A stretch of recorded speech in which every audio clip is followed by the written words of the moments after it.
when I came to the United States, the biggest disappointment that I had is people who wants to work less to get more. It's the mentality, 5-hour work week, and I think there's few books and few movements people just misinterpret, because everybody I know, everyone successful, I'm talking about billionaires. I mean, they still put 60, 70 hours a week in different activities, but they still work their ass off. I mean, I would argue that people like Mark Cuban still workaholics and they don't stop.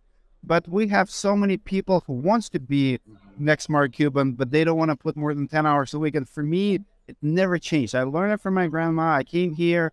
I would say in 10 years, I changed about 10 construction jobs. I've done everything. Insulation, flooring, tiles, you name it, I've done it. I worked 6 days a week, 10 hours a day, and I was the happiest kid.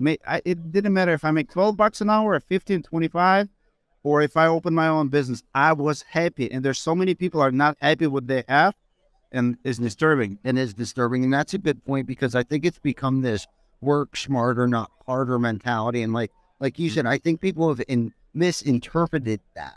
Like, you still have to work hard, but there's a lot of things that you got to be smart at. Like, we were dragging this one of our 85-inch TVs. I think most people would have allowed that to just look broken, but it was like, no, we're going to go get a TV. We're going to throw the other one in the dumpster. We're going to go get it. So that's the difference between, working hard, and then we drug it up the steps. And it was like, there's got to be a smarter way for us to get this TV up the steps. So we found a carpet cart, so we worked hard, but we were being smart at it. So we didn't wear ourselves out by carrying an 85-inch TV up the escalator. And many people don't agree with it, but it's almost impossible to work hard without trying to work smart. Because human beings, we're always going to go least resistance path. Some people do work stupid, but if you're willing to put in hours, you're still going to be saving hours. Absolutely. Just the nature. And that's the thing. I think a lot of people want to start delegating things too soon. And I think that might be some of the problem with our industry right now, where that statistic is like 90% of roofing contractors only last 1 to 5 years. And I know you've talked on that a good bit. And I think a lot of that has to do with them thinking that this is the get rich quick scheme, where they're just, they didn't put the time or the hours in. And it's not even necessarily, keeping track of your financials. Yes, that's very important, but it's putting in the time and putting in the hard work, putting in the 80 hours a week and doing it wrong 40 hours out of the week, and 100%. Learning how to do it in the other 40 hours of the week. You know what I mean? It's a nonstop thing. And that's the thing I think with the younger generation and with technology. And yes, technology can help you work smarter, but you still have to work hard. If you want something and want to achieve something, you got to put the sweat equity in, man. I want to address something with the business owners out there. We have a big problem in the industry where laborers and crew leaders don't respect the business owners. And here's why it's happening. I'll give you an example. 2008, I'm a subcontractor doing hardwood floors.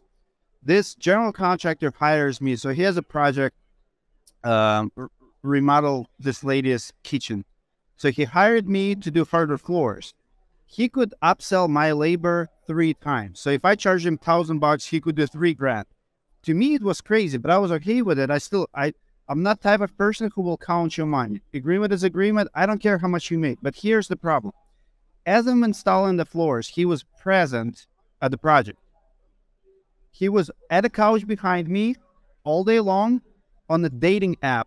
And I'm talking about international dating app. So he was trying to actually date this girl from Russia, and he's like showing me pictures. And so I'm busting my ass knowing he's getting $3,000. I have no problem with you reselling me, adding value, being the middleman, but I still want you to work. You will never have any respect from employees, crews, laborers, or your customers when you are actually just a paper contractor, just a middleman.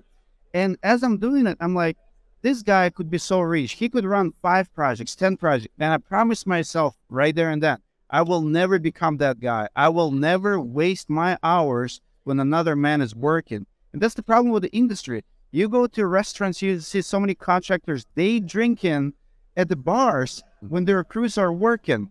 If you want to be successful, you can subcontract the labor. I'm not saying that that's evil. That's not evil. But when other people are working, and you wasting time on social media, on dating apps, watching porn, wherever your addiction is, or day drinking, you're the problem. You will be eliminated, rightfully so. You should not be in business. I mean, that's my message to you. I don't know if we need to hear this, but I have to spill it out. Yeah, no, I agree with you wholeheartedly, and I'm of that mentality of I wouldn't ask you to do something that I'm not either doing myself or that I wouldn't do. And I think that's where the respect thing comes in. When your team watches you getting your hands dirty or throwing your tool pouch on every now and then, I still drive a truck with a ladder rack on it. Do I need to? No. Am I afraid to get up on a roof? Hell no. Will I put my tool pouch back on? Of course I will. And I believe this, and I heard somebody say this a long time ago, and I can't remember who it was, but I've always lived by this philosophy that I'll be the first one there and the last one to leave, whether it be in the office, whether it be on a job site, whether it be here when we set this thing up. And you can ask these guys, I'll put the 12, 16 hours in that it took for us to put this in. There wasn't one part and piece here that we all didn't touch together. It's given me goosebumps because that's why they have bought into this vision. They co-sign my shit because they believe in me, because I'm standing right beside them every inch of the way. And that's right. And I think you should outwork your employees. Even to this day, I don't want to Igor, he's here, my video guy. I don't want to let him outwork me. He sees when I go to bed and when I wake up. I don't want to be in a position where my employees are questioning that, hey, we're busting our ass, we're working and you're not. As a leader, you got, like, we just met Martin Pettigrew. That guy always runs around, right?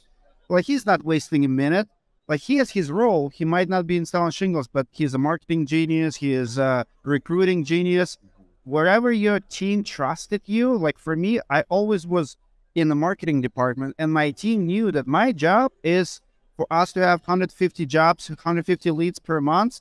And they know, and I know, if I don't do my job, tomorrow my team doesn't have a job. Yes. If I start slacking off, doesn't matter what you do. I mean, that's how you have leverage. Absolutely. If you enjoyed this clip and want to watch another one, click right here. If you want to watch full episode, go to the description or click right here.